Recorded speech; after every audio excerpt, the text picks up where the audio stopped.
Let's bring in London-based Palestinian journalist Sharif and tell me what you make of the reaction, because it wasn't just Benjamin Netanyahu, it was the Israeli president as well, saying, look, we must have calm, these people will be caught, we condemn what happened, it is an act of terror.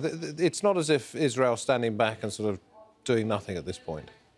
I think in this case it can't, because a toddler has been killed. So this is something they would have to condemn.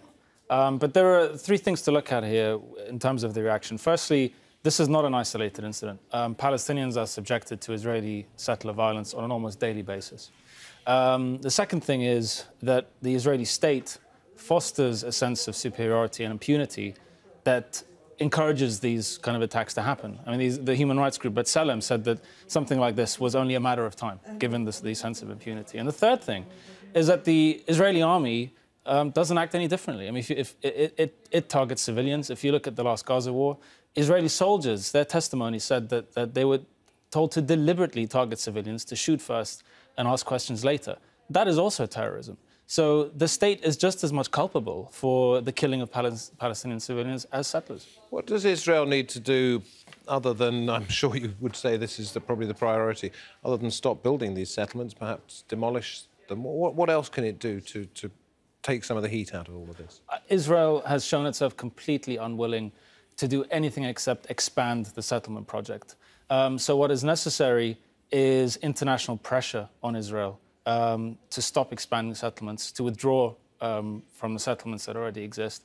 It has to come under pressure from governments, from the grassroots, from business, including the boycott, divestment and sanctions movement, because it's clear that Israel on its own, left to its own devices, is not going to do what's necessary. In terms of the attacks on Palestinians, Israeli settlers on Palestinian settlements, let's have a look at the figures. 2006, casualties 56. It then went up to a height in 2011.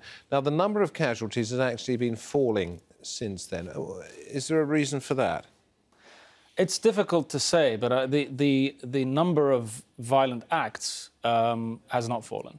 So these are official figures, and it suggests that they have. Well, whose official figures are they? They come from one of the human rights groups, which has actually pulled all this together. And it says 2013, and I can't speak for last year, 93 casualties, the year before 99, the year before that 134. So it's falling, but not enormously. Is there a reason that you can think for that? Not that I can think of. I think settler violence has continued unabated. Israeli human rights groups in particular have been very vocal about the extent of settler violence, the growing extremism of settlers in the occupied territories. This is not surprising, given also that there are more and more settlers. The Israeli government continues to expand them. The last announcement of settler expansion was just 2 days ago.